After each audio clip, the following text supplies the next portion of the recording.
আমরা আজকে সূরা আরাফের 85 নম্বর আয়াত থেকে আলোচনা শুরু করছি ইনশাআল্লাহ। ওয়াইলা মাদিয়ানা আখাহুম শুআয়বা ক্বালা ইয়া কওমি ইবুদুল্লাহ মা লাকুম মিন ইলাহিন গায়রু ক্বাদ জাআতকুম বায়িনাতুম মির রাব্বিকুম ফাআউফুল কায়লা ওয়াল মিজানা ওয়ালা তাবখাসুন নাস আশিয়াআহুম ওয়ালা তুফসিদু ফিল আরদি বা'দা ইসলাহিহা যালিকুম খায়রুল লাকুম ইন কুনতুম মুমিনিন। আল্লাহ রাব্বুল আলামিন বলেন, মাদায়েনবাসীদের কাছে তাদের ভাই শোয়েব আলাইহিস সালামকে আমি নবী হিসেবে পাঠালাম। তো তাদের ভাই বলাটা যে শোয়েব আলাইহিস সালাম ওই মাদায়েনবাসীদেরই তিনি একটা অংশ। তো এখানে আমরা কথাটা যে তাফসীরে আমরা অনুসন্ধান করেছি তাতে এই যে মাদায়েন এই অঞ্চলটা হচ্ছে কোথায়? এই অঞ্চলটা হলো মানে মদিনার উত্তর সীমান্ত থেকে শুরু করে পশ্চিম দিকে লোহিত সাগরের মানে কিনারা, এ থেকে আরও উত্তর দিকে মানে একেবারে সিরিয়ার সীমান্তবর্তী এলাকা, মান উত্তর পূর্বে হলো মান, আর একেবারে উত্তরে হলো লুত সাগর। তো এর মাঝখানে অর্থাৎ এটা যেটাকে আয়লা বলা হয়, অর্থাৎ আকাব উপসাগরের শেষ প্রান্তটাকে আয়লা বলা হয়। তো এই আকাব উপসাগরের পার ঘিরে ওখান থেকে একেবারে মদিনার সীমানা পর্যন্ত এই লোহিত সাগরের পার্শ্ববর্তী এলাকা নিয়ে পূর্ব দিকেও বেশ বিস্তারিত এলাকা নিয়ে এই অঞ্চলটা এটা মাদায়েন।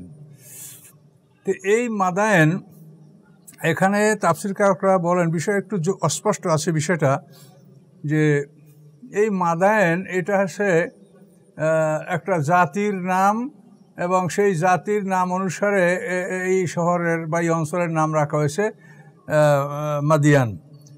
তাফসীরকাররা বলেন যে ইব্রাহিম আলাইহিস সালামের পুত্র মিদিয়ান মাদায়েন তার 2 ছেলে ছিল এবং এদের মায়ের নাম ছিল বিবি কাতুরা। এদের থেকেই তো এই অঞ্চলে মানে বংশবিস্তার এই অঞ্চল হয়েছে তাদের।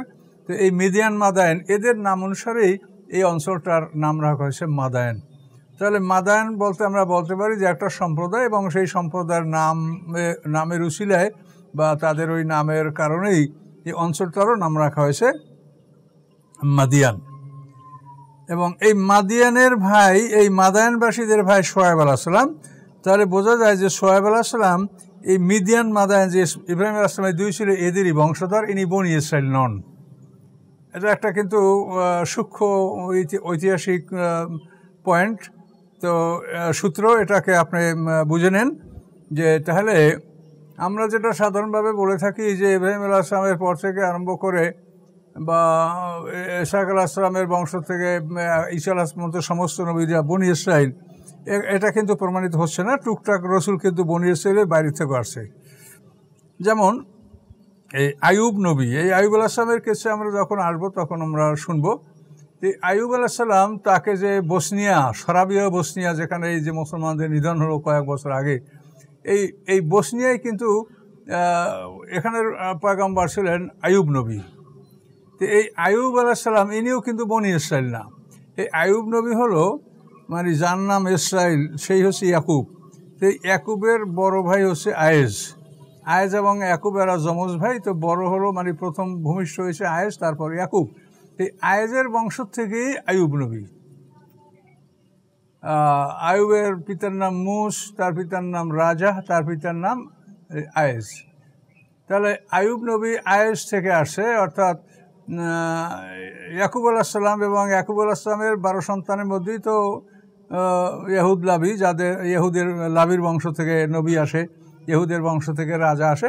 কিন্তু এখানে কিন্তু কিছু ব্যতিক্রম আছে, যে বনি ইসরাইল থেকেই সবাই আসেন নাই। এই মিদিয়ান মাদায়েন এই ইব্রাহিম আলাইহিস সালামের যে এই 2 ছেলে, ইব্রাহিম আলাইহিস সালামের 12টা পুত্র সন্তান আল্লাহ দিয়েছিলেন তাকে, এবং তিনি 200 বছর হায়াত পেয়েছেন। আর ইসমাইল আলাইহিস সালামের, ইসহাক আলাইহিস সালামের জন্মবৃত্তান্ত তার 120 বছরের মধ্যে এই ঘটনা সমাপ্ত। তারপরও তার জীবনের 80টা বছর সামনে পার হয়েছে। তো ইব্রাহিম আলাইহিস সালামের সন্তানদের মধ্যে থেকেই মিদিয়ান মাদায়েন এবং তাদের নাম অনুসারে এই শহরের নাম। তাহলে এর থেকে আমরা এটা নিশ্চিত হতে পারি যে শোয়েব আলাইহিস সালাম উনি বনি ইসরাইলের নবী না, তিনি এই মাদায়েনবাসী। এখানে ইব্রাহিম আলাইহিস সালামের 2 পুত্রের যে বংশধররা, এই বংশেরই লোক হচ্ছেন শোয়েব আলাইহিস সালাম। এবং মুসা আলাইহিস সালামের তিনি শ্বশুর ছিলেন, তাহলে মুসা আলাইহিস সালামের অল্প পূর্বেই তার আগমন। মুসা আলাইহিস সালাম হচ্ছে ইব্রাহিম আলাইহিস সালামের 8ম পুরুষের নবী। আর এনার সম্পর্কে যেটা আমরা চেইন পাই, তাতে ওনাকে বলা যায় উনি মুসা আলাইহিস সালামের ষষ্ঠ পুরুষের লোক ছিলেন এই শোয়েব আলাইহিস সালাম। এটা হতেই পারে বংশের মধ্যে কেউ কম বয়স আগে পরে জন্মের জন্য 6 আর 8ম, এটা খুব ব্যবধান না। এটা হতেই পারে যে মুসা আলাইহিস সালামের আগের পয়গম্বর শোয়েব আলাইহিস সালাম ছিলেন, এটা তো কোরআন দ্বারা প্রমাণিত। তো এখানে আমরা এতটুকু নিশ্চিত হলাম যে শোয়েব আলাইহিস সালাম মাদিয়ানবাসীদের ভাই, তাহলে তিনি এই ইব্রাহিম আলাইহিস সালামের পুত্র মিদিয়ান মাদায়ানের বংশধর, তিনি বনি ইসরাইল না। তার কারণ বনি ইসরাইল এর পর থেকে আসে। ইব্রাহিম আলাইহিস সালাম, ইসমাইল আলাইহিস সালাম, তারপর ইসহাক আলাইহিস সালাম, মিদিয়ান মাদায়ান সবই ছেলে। তো এই ছেলের থেকে ইসহাক আলাইহিস সালাম থেকে হলো ইয়াকুব আলাইহিস সালাম। ইয়াকুব আলাইহিস সালামের বংশটা হলো বনি ইসরাইল। এর আগে বনি ইসরাইল নামটা ব্যবহার হয়নি। এই বিষয়টা আমরা নিশ্চিত হলাম যে ইসমাইল আলাইহিস সালামের ইব্রাহিম আলাইহিস সালামের পুত্র মিদিয়ান মাদায়ান ওই বংশের পয়গম্বর হলেন শোয়েব আলাইহিস সালাম। এবং তিনি মিদিয়ান বংশেরই যে অন্তর্গত লোক, এটা প্রমাণ হয় আল্লাহর কালাম যে আখাহুম শোয়েবা, যে মাদায়ানবাসীদের ভাই শোয়েব, তাকে তাদের মধ্যে নবী হিসেবে প্রেরণ করা হয়েছিল। তিনি কি বললেন? কলা, এই নবী কি বললেন, কি দাওয়াত নিয়ে আসলেন তাদের কাছে? কলা ইয়া কওম ইবুদুল্লাহ, সমস্ত নবীদের একই দাওয়াত, আল্লাহর ইবাদত করো, তার সাথে শরীক করো না।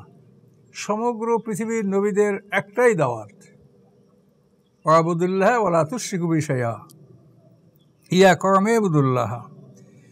হে জাতি, হে আমার জাতি, তোমরা আল্লাহর গোলামি করো।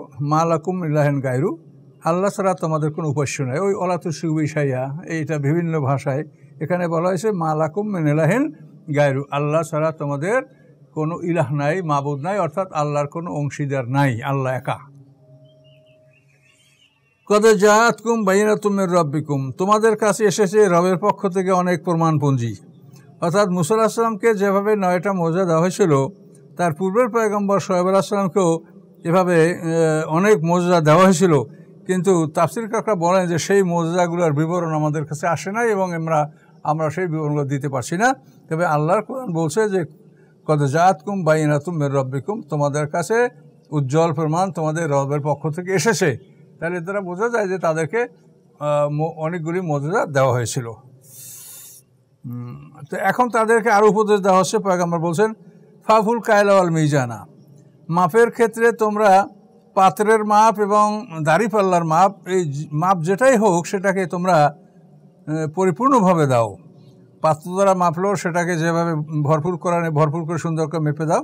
আর দাড়িপাল্লা হতে মাপলেও সেটাকে সমান স্কেলে, সমান্তরাল স্কেলে তোমরা মাপযন্ত্র তোমরা এটা ব্যবহার করো, পালন করো এবং এভাবে মানুষের সাথে লেনদেন করো। ওয়ালা তাবখাসুন নাস আশিয়াহুম, তোমরা মানুষের সম্পদে তোমরা ঘাটতি করিও না। ঘাটতি অর্থাৎ দেও যদি কম তো এটা ঘাটতি, আবার যদি তা বেশি নিয়ে নাও এটাও তাদের ঘাটতি। তোমাদের লাভ হলো অন্যজনের ঘাটতি হলো। এই জন্য আল্লাহ বলছেন তোমরা মানুষের মালে ঘাটতি করো না। কম দেওয়া ঘাটতি, আর তাদের থেকে বেশি নিয়ে নাও এটাও তাদের ঘাটতি। ওয়ালা তুফসিদু ফিল আরদি বা'দা ইসলাহিহা, এবং পৃথিবীকে সুসংহত করার পরে, পৃথিবীতে সৌন্দর্যে মণ্ডিত করার পরে তোমরা তার মধ্যে ফাসাদ করো না, বিশৃঙ্খলা সৃষ্টি করো না, অশান্তি সৃষ্টি করো না। যালিকুম খায়রুল লাকুম, এই উপদেশগুলি তোমাদের জন্য উত্তম। ইন কুনতুম মুমিনিন, যদি তোমরা বিশ্বাসী হয়ে থাকো। এভাবে আল্লাহর পয়গম্বর শোয়েব আলাইহিস সালাম তাদেরকে দাওয়াত দিলেন। আর কি বললেন? ওয়ালা তাকুদু বিকুল্লি সূরাতিন তুবঈদুনা, তোমরা প্রত্যেক রাস্তায় এ উদ্দেশ্যে তোমরা বসো না যে তোমরা মানুষকে সেখানে ভয়ভীতি দেখাবে, ধমক দেবে, ভয়ভীতি দেখাবে, যে ওয়াতাসুদ্দুনা আন সাবিলিল্লাহ, এইভাবে তোমরা মানুষকে আল্লাহর পথ থেকে ফিরে রাখবে। যে শোয়েব আলাইহিস সালামের কাছে যারা যাবে পথে বসে তাদেরকে ধমক দিয়া, ভয় দেখাইয়া তোমরা তাদেরকে শোয়েব আলাইহিস সালামের কাছে যেতে দিবে না, তাদেরকে ফিরিয়ে রাখবে। এটা হলো তাসুদ্দুনা আন সাবিলিল্লাহ। মান আমানা বিহি, যারা শোয়েব আলাইহিস সালামের প্রতি ঈমান আনে, যারা আল্লাহর প্রতি ঈমান আনে, যারা তার প্রতি কিতাবের উপর ঈমান আনে তাদেরকে তোমরা এভাবে মানে রাস্তায় বসে বসে বাধা দিয়া ধমক দিয়া ভীতি প্রদর্শন করে তাদেরকে তোমরা ফিরিও না। তাবগুনায় ওয়াজা, তোমরা কি আল্লাহর রাস্তার পরিবর্তে একটা বিকল্প রাস্তা অনুসন্ধান করছো? সিরাতাল মুস্তাকিম রাস্তার পরিবর্তে তোমরা কি একটা বিকল্প রাস্তা অনুসন্ধান করছো? এটা ঠিক হবে না। অজকুরু ইয কুনতুম কালিলা, স্মরণ করো যখন তোমরা দুর্বল ছিলে। ফাকাসসারাকুম, আল্লাহ তাআলা তোমাদেরকে মানে আধিক্য দান করেছেন, তোমরা এখন পৃথিবীর ব্যাপক সংখ্যক লোক তোমরা হয়েছ। তো এটা মানুষ তো ইব্রাহিম আলাইহিস সালামের পর থেকে আরম্ভ করে তো পৃথিবীতে মুসলমানদের সংখ্যা তো কবই ছিল নমরুদ, এবং ইব্রাহিম আলাইহিস সালামের সময় যে সারা পৃথিবীর বাদশা ছিল নমরুদ, সেই নমরুদের অধীনেই তো পৃথিবীর সে সারা পৃথিবীর বাদশা ছিল, এবং পৃথিবীর অধিকাংশ মানুষই তো তার অধীনস্থ ছিল এবং তার কথা মান্য করত। সেখানে মুসলমানদের সংখ্যা খুব কমই ছিল। তো এই জন্য আল্লাহ বলেন যে তোমরা তো অল্পই ছিলে, তোমাদেরকে আল্লাহ বাড়িয়ে দিয়েছেন। তো এই জন্য তোমরা আল্লাহর শুকরিয়া আদায় করো, বিকল্প রাস্তা অনুসন্ধান করো না।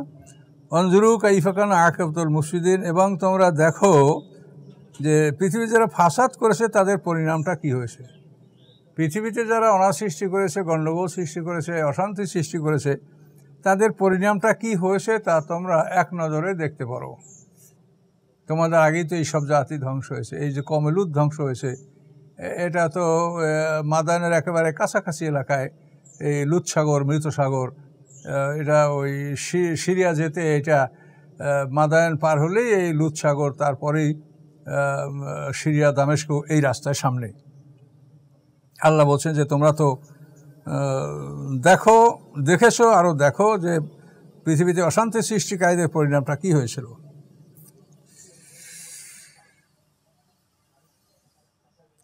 ওয়াইন কানা তায়ফাতুম মিনকুম আমানু বিল্লাজি উরসিলতু বিহি ওয়া তায়ফাতুন লাম ইউমিনু ফাসবিরু হাত্তা ইয়াহকুমুল্লাহু বাইনানা ওয়া হুয়া খায়রুল হাকিমিন।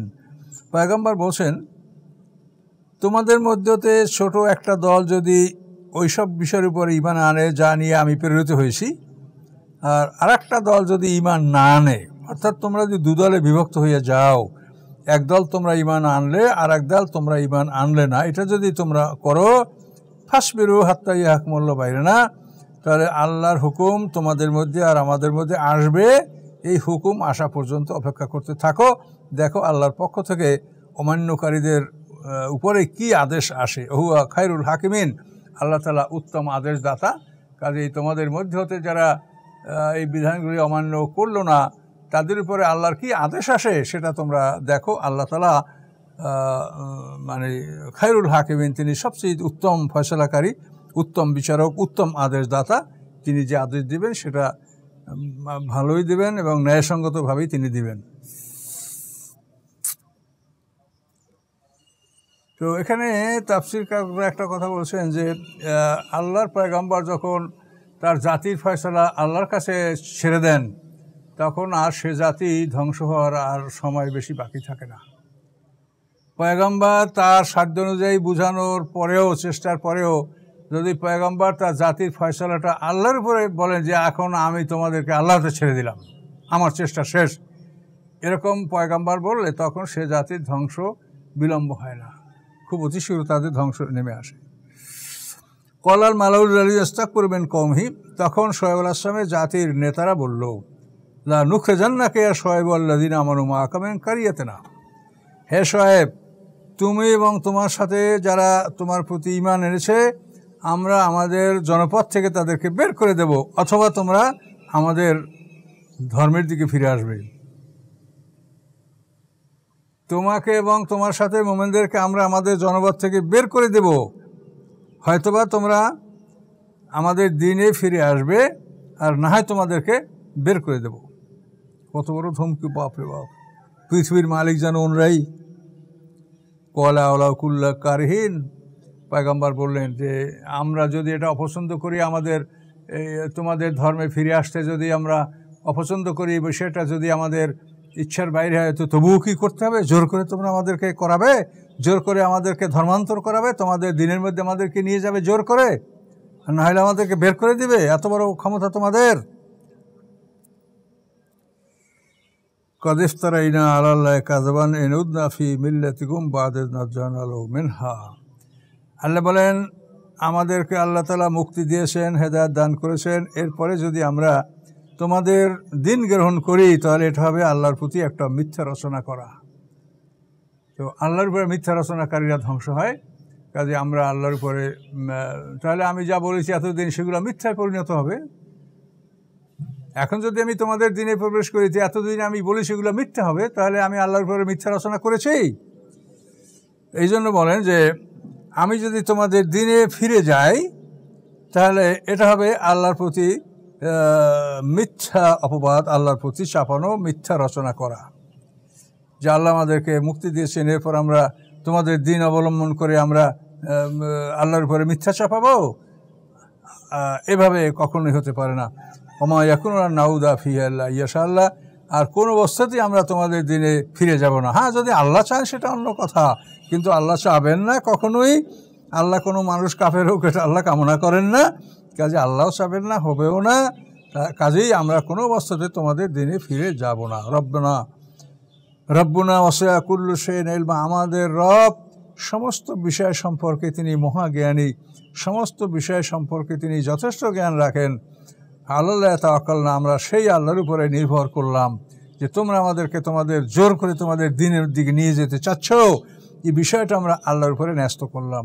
রব্বানা ইফতাহ বাইনা কওমিল হক, হে আল্লাহ আমাদের মাঝে আর আমাদের জাতির মাঝে আপনি সঠিক ফয়সালা দান করুন। ওয়া আনতা খায়রুল ফাতিহিন, আপনি সঠিক ফয়সালা দানকারী। তো পয়গম্বর যখন আল্লাহর কাছে ফয়সালা চায় তখন ধ্বংস অনিবার্য, তখন আর ধ্বংস আর বিলম্বিত হয় না, ধ্বংস ত্বরান্বিত হয়। অকালাল মালাউল্লাযিনা কাফারু মিন কওমি, অথবা শোয়েব আলাইহিস সালামের জাতির থেকে যারা নেতাদের মধ্যে হতে যারা অবিশ্বাসী তারা বলল, লা ইত্তাবাতুম শোয়েবান ইন্নাকুম ইযাল্লা খাসিরুন, তোমরা যদি শোয়েবের অনুকরণ করো তোমরা ক্ষতিগ্রস্ত হবে। অর্থাৎ শোয়েব তোমাদেরকে মাপে কম দিতে মানা করে, আবার মেপে বেশি নিতে মানা করে, তো এটা তো তোমাদের ক্ষতি। তোমরা মাপে কম দিবা বেশি নিবা, এটা তোমাদের লাভ। কাজে শোয়েবকে অনুকরণ করলে তোমাদের ক্ষতি হবে। কত বুদ্ধি! মানুষের জিনিস অন্যায়ভাবে আনলে আর মানুষকে কম দিলে এরা হবে লাভবান, আর মানুষকে সঠিক পাওনা দিলে এরা হবে ক্ষতিগ্রস্ত। এই হলো তাদের বিবেক। তো ফাখাযাতুহুম রাজফাতু, অতঃপর তাদেরকে একটা ভূকম্পন, আর্থকোয়েক, তাদেরকে একটা ভূকম্পন তাদেরকে পাকড়াও করলো।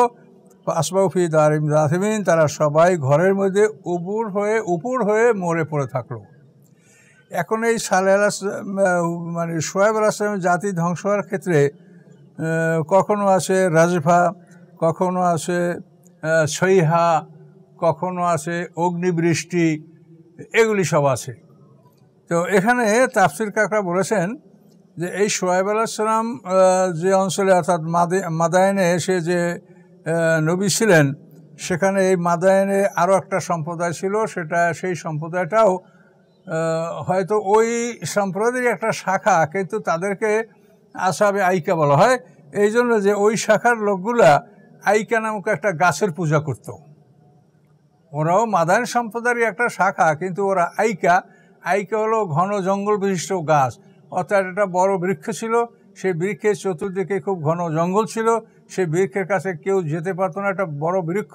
এই বৃক্ষটা হলো আইকা মানে এই জঙ্গল। তো এই বৃক্ষটাকে তারা পূজা করত, ওই শোয়েব আলাইহিস সালামের জাতির একটা অংশ, তাদেরকে বলা হয়েছে আসহাবে আইকা। এবং এই আইকারা, এদের সম্পর্কে যে তাফসীর কারকদের মতামত, এগুলো প্রাচীন ইতিহাস, এগুলো তো সঠিক নির্ণয় করা খুব মুশকিল। তো একদল বলছেন যে ওরা ওই শোয়েব আলাইহিস সালামের যে মানে উনি যে বংশের, ওই বংশের লোক, কিন্তু ওরা ওই গাছ পূজা করতো।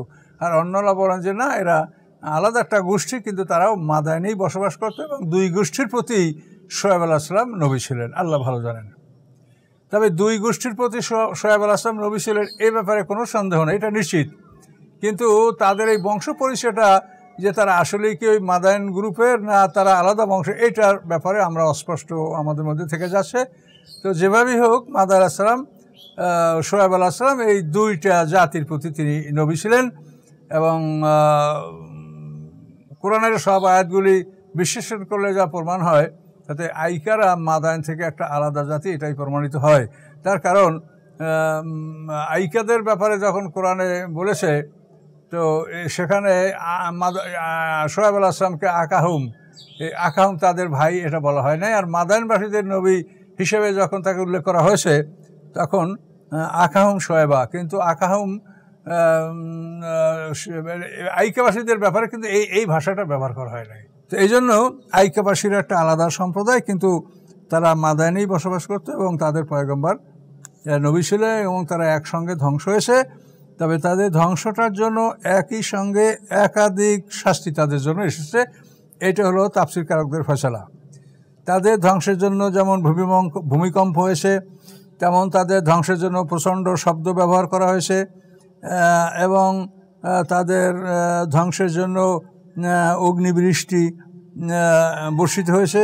এই সবগুলোই তাদের ওই একটা জাতির উপরে এই সবগুলোই এটা সংঘটিত হয়েছে।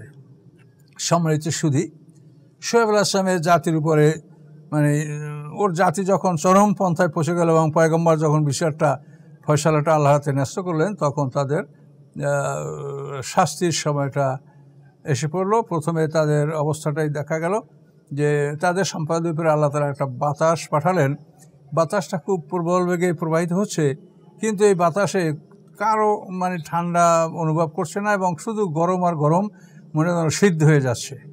এরকম একটা বাতাস 7 দিন পর্যন্ত গরম বাতাস তাদের প্রথমেও তাদের উপরে বাতাসটা প্রবাহিত করা হয়েছিল। এরপরে ওই জাতিরই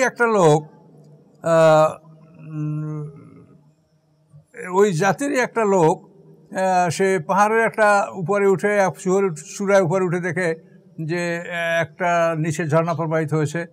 তখন সে সেখানে গেল আর ঠান্ডা অনুভব করলো। তখন সবাইকে বলল যে এখানে তোমরা চলে আসো, এখানে ঠান্ডা বাতাস আছে। তখন তারা তাদের মাথার উপরে একটা কালো মেঘ দেখতে পাইল এবং সেই মেঘ থেকে যে প্রথমে বায়ুটা প্রবাহিত হচ্ছিল, এই বায়ুটা ছিল ঠান্ডা এবং ওরা একে অপরকে ডাকতে লাগলো যে এখানে আসো, খুব ঠান্ডা বাতাস, খুব উপরে মেঘ, বৃষ্টি হবে, ঠান্ডা বাতাস, এখানে তোমরা সবাই জমা হও। তখন একে একে সমস্ত মানুষ ওই মেঘের নিচে জমা হলো। কতক মানুষ গর্তের মধ্যেও লুকিয়েছিল যে মাটির মধ্যে ঢুকলে ঠান্ডা পাওয়া যায় কিনা, তারাও দেখে যে মাটির মধ্যেও গরম। এখন ওই সব মানুষগুলি ওই ঠান্ডা বাতাস মেঘের মধ্যে ছায়া, এখানে সব জমা হলো। তো এই সব যখন জমা হলো, তাদের নারী পুরুষ ছেলে মেয়ে সব যখন সেখানে একত্রিত হলো, তখনই আল্লাহ তাআলা ওই মেঘকে আগুনে রূপান্তর করে দিলেন এবং সেই মেঘ থেকে আগুন বর্ষিত হলো। ফলে ওই মানুষগুলা সব পুরে ভুনা টিড্ডির মতো হয়ে গেল। টিড্ডি পুরে ভেজে খায় টিড্ডি, তো ওই ভাজা টিড্ডির মতো তারা এভাবে সব পুরে ছারখার হয়ে গেল। এইভাবে এই মাদায়েনবাসী যারা অবিশ্বাসী তাদেরকে আল্লাহ তাআলা এভাবে ধ্বংস করলেন। আল্লাহ তাআলা বলেন, আল্লাযীনা কাযযাবু শুআয়বান কাল্লাম ইয়াগনাউ ফিহা, যারা শুআয়ব আলাইহিস সালামকে অবিশ্বাস করেছিল, মিথ্যা সাব্যস্ত করেছিল, তাদের বাড়িঘরগুলি এমনই হলো যে মনে হয় যেন এখানে কেউ বসবাস করে নাই, কেউ নাই, খালি বাড়ি। সব ওই ঠান্ডা বাতাসের জন্য মেঘের নিচে গেছিল এবং ওখানে যাওয়ার পরে অগ্নি বাতাসে সব ধ্বংস হলো, বাড়িগুলো সব খালি, মনে হয় যেন এই বাড়িতে কেউ বসবাসই করে নাই। আল্লাযীনা কাযযাবু শুআয়বান কানু হুমুল খাসিরিন, যারা শুআয়ব আলাইহিস সালামকে অবিশ্বাস করেছে, অস্বীকার করেছে, তারা ক্ষতিগ্রস্ত হয়েছে। ফাতাওয়াল্লা আনহুম, পয়গম্বর তাদের থেকে ফিরে থাকলেন। অকল, এবং বললেন, ইয়া কওমি, হে আমার জাতি, লাকাদ আবলাগতুম রিসালাতি রাব্বি, রবের চিঠি আমি তোমাদের কাছে পৌঁছিয়ে দিয়েছি। ও নাসাহতু লাকুম, এরপরে অতিরিক্ত তোমাদেরকে আমি উপদেশ দিয়েছি। ফাকাইফা আসা আলা কওমিন কাফিরিন, আমি এই কাফের সম্প্রদায়ের উপরে কীভাবে আফসোস করব? তাদের প্রতি আমার কোনো আফসোস হচ্ছে না, তার কারণ আমি তাদেরকে রবের বাণী সঠিকভাবে পৌঁছিয়ে দিয়েছি, উপদেশ দিয়েছি, কিছুই তারা শোনে নাই। কাজে তাদের জন্য আমার অন্তরে কোনো দুঃখ নাই, বেদনা নাই, আফসোস নাই। আল্লাহ বলেন, ওমা আরসালনা ফি কারিয়াতিন মিন নাবিয়্যিন ইল্লা আখাযনা আহলাহা বিল বাসাই ওয়াদ দাররাই লাআল্লাহুম ইয়াদদাররুন, একটা সাধারণ প্রাকৃতিক একটা নিয়মের কথা আল্লাহ বলছেন, যে আল্লাহ বলেন যখনই কোনো জনপদে আমি একজন রাসূল পাঠাই তখনও সেই জনপদে আমি কখনো দুর্ভিক্ষ দেই, কখনো রোগ ব্যাধি দেই। তো এর উদ্দেশ্য হলো এই, যেগুলির কারণে তারা যেন কান্নাকাটি করে, রোনাজারি করে, তাদের অন্তরটা নরম হয় এবং পয়গম্বরের নসিহত যেন কবুল করে। এই জন্য আমি তাদেরকে এই সমস্ত বিপদ আপদ, রোগ ব্যাধি, দুর্ভিক্ষ দিয়ে পরীক্ষা করে থাকি। সুম্মা বাদদালনা মাকানা সাইয়াতুল হাসানা, এরপরে আমি এই খারাপ অবস্থা থেকে আমি আবার তাদেরকে ভালো অবস্থায় ফিরিয়ে নিয়ে আসি। হাত্তা আফাও, এমনকি তারা এরপরে তারা বাড়তে থাকে, তাদের ধন সম্পদ, খাদ্য, শরীর স্বাস্থ্য সব বাড়ে। যখন তারা বর্ধনের মধ্যে চলে আসলো, সব কিছুই বাড়ছে, তাদের সব বাড়ছে, তখন তারা বললো, কি বলতে শুরু করলো, কলু কদমাসা আবান আদাররা, যে আমাদের পূর্বপুরুষদের উপরেও এরকম রোগ ব্যাধি এবং অভাব অনটন এগুলো আসে, কাজে এগুলো আসে, এগুলো নেচার, এরা প্রকৃতি, এগুলোর জন্য নবীর কথা মানতে হবে না। আল্লাহ বলেন যখন এভাবে তারা নবীর কথা অমান্য করেছে, বিপদ আপদ দিয়ে পরীক্ষা করা হয়েছে, তাদের অন্তর নরম হয় নাই। আল্লাহ বলেন ফাখাজনাম বাগদাতান, তখন আমি তাদেরকে আচম্বিতে আমি তাদেরকে পাকড়াও করে ফেলেছি, ঘুমের মধ্যে অথবা বিশ্রাম করা অবস্থায়। অহমরায় আসরুন, তখন তারা কোনো খবরই রাখতে পারে নাই যে কোন দিক থেকে কখন কিভাবে তাদের উপরে শাস্তিটা আসলো। আল্লাহ বলেন আমি পরীক্ষা করি যে তারা এই পরীক্ষায় চিন্তা ভাবনা করবে, সত্যের দিকে মনোনিবেশিত হবে, সত্য গ্রহণ করবে, কিন্তু তারা বলে যে না, এটা তো স্বাভাবিক, আমাদের বাপদাদা এরকম হয়েছে, আমাদেরও হচ্ছে, নবীদের কথা বিশ্বাস করে না। আল্লাহ বলেন আমি এইভাবে তাদেরকে ধ্বংস করি। আল্লাহ বলেন অলওয়ান্না হালাল করা আমানুয়াত্তাকাও,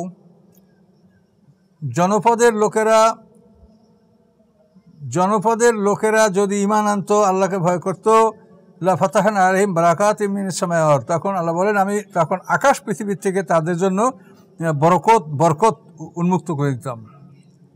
মানে সব জিনিসের বর্ধন প্রক্রিয়া, সব জিনিসের সুন্দর অবস্থা, পশু বৃদ্ধি হবে, পাখি বৃদ্ধি হবে, ফসল বৃদ্ধি হবে, গাছপালা বৃদ্ধি হবে, স্বাস্থ্য ভালো হবে। আল্লাহ বলেন যদি এই জনপদের লোকেরা ঈমান আনতো, তাহলে আমি আকাশের দরজা, বরকতের দরজা খুলে দিতাম, অর্থাৎ আকাশ থেকে প্রয়োজনীয় পানি আমি তাদের জন্য বর্ষণ করতাম। আর জমিনের উৎপাদনগুলিও এরকম, জমিনের উৎপাদনগুলিও আমি সর্বক্ষেত্রে বাড়িয়ে দিতাম। জমিন থেকেই তো আমরা অধিকাংশ আমাদের ফলমূল, ক্ষেত খামার, মাছ, পানি ইত্যাদি আমরা পাই থাকি। আল্লাহ বলেন ঈমান আনলে আমি আকাশ থেকে তাদের জন্য রহমত এবং বরকতের দরজা এবং জমিন থেকে বরকতের দরজা আমি খুলে দিতাম। কিন্তু ওয়ালাকিন কাজ্জাবু, তারা নবীর দাওয়াতকে অস্বীকার করেছে। ফাখাজনাহুম বিমা কানু ইয়াকসিবুন, তাদের উপার্জনের জন্যই আমি তাদেরকে পাকড়াও করেছি এবং তাদেরকে এই শাস্তি আমি দিয়েছি। আফা আমিনা আহলুল কোরা আইয়াতিয়াম বাসুনা বায়াতান ওহুম নাইমুন, জনপদের অধিবাসীরা কি নিরাপদ বোধ করছে যে আমার শাস্তি তাদের কাছে ঘুমন্ত অবস্থায় এসে যাবে, অথবা বিশ্রামের সময় এসে যাবে, রাতের বেলায় অথবা ঘুমন্ত অবস্থায় তাদের উপর আমার শাস্তি হঠাৎ করে এসে যাবে? এর থেকে এই জনপদের লোকেরা নিরাপদ? আমার এই শাস্তি আসলে এটা কি তারা প্রতিহত করতে পারবে, এটার মোকাবেলা করতে পারবে? আল্লাহ প্রশ্ন করছেন, কখনোই পারবে না। অথবা আমিনা আহলুল কোরা আইয়াতুম বাসুনা দুহুম ইয়ালাবুন, অথবা তারা কি নিরাপদ অনুভব করছে, নিরাপত্তা তারা লাভ করছে এই জনপদের লোকেরা, যে শাস্তে রক্তে মানে উজ্জ্বল সূর্য থাকবে, এর মধ্যে আমার শাস্তি তাদের উপর এসে যাবে। হুম ইয়ালাবুন, যখন তারা খেলা তামাশায় লিপ্ত ছিল, এমতো অবস্থায় তাদের উপরে শাস্তি এসে যাবে। কাজেই আল্লাহ বলেন আমার শাস্তি দিবালোকেও আসতে পারে, তারা খেলা তামাশায় লিপ্ত আছে সময় আসতে পারে। আল্লাহ বলেন আমার শাস্তি যে কোনো মুহূর্তে আসতে পারে, আমি যে শাস্তি নির্ধারণ করে রেখেছি ওই সময়টা হলেই তখন শাস্তি আসবে। তাতে এমন হতে পারে যে তারা সূর্যের দিবালোকে তারা বিচরণ করছিল, শাস্তে রক্তে মানে উজ্জ্বল সূর্যের মধ্যে তারা বিচরণ করছিল, এমন সময় শাস্তি আসতে পারে। অথবা তারা খেলাধুলার মধ্যে মত্ত ছিল, লিপ্ত ছিল, এমন সময়ও তাদের উপরে শাস্তি আসতে পারে। আপা আমাইনু মাকরাল্লাহ, তারা আল্লাহর কৌশল থেকে কি নিরাপদ বোধ করছে, যে আল্লাহ কত কৌশলী, কিভাবে তাদেরকে ধরবেন? ফালাইয়া মানু মাকরাল্লাহ ইল্লাল কওমুল খাসিকুন, ক্ষতিগ্রস্ত জাতি ছাড়া কেউই আল্লাহর কৌশল থেকে নিরাপদ বোধ করে না। আল্লাহর কৌশল অত্যন্ত কঠিন কৌশল। মানে আল্লাহ বলেন ইন্নাহুম ইয়াকিদুনা কায়দা ওয়া আকিদু কায়দা, যে তোমরা যা কায়দা করো তার চাইতে আল্লাহ ভালো কায়দা জানে।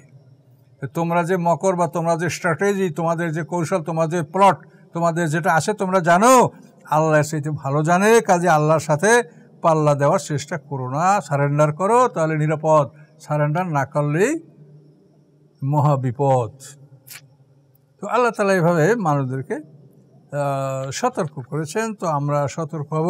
আমরা কখনোই আল্লাহর সাথে আমরা এরকম মানে আমরা ডেয়ারিং আমরা সাহসকারী এরকম হব না যে আল্লাহর সাথে আমরা মোকাবেলা করতে পারি বা আল্লাহর কৌশলকে আমরা উপেক্ষা করতে পারবো বা আল্লাহর কৌশল থেকে আমরা এড়াতে পারবো, এটা কখনোই নয়। কাজে এই জন্য আমরা সতর্ক থাকবো। আল্লাহ যেন আমাদেরকে হেদায়েত দান করেন। আমরা যেন বিনয়ী হই, নম্রভদ্র হই, আমরা যেন কঠোর না হই, আমাদের হৃদয় যেন কঠোর না হয়ে যায়। এই জন্য সবসময় আল্লাহর স্মরণ রাখতে হবে, রাসূল সাল্লাল্লাহু আলাইহি ওয়াসাল্লামের জীবনী পড়তে হবে। তো এই সমস্ত বিষয়ে আপনারা সতর্ক থাকবেন।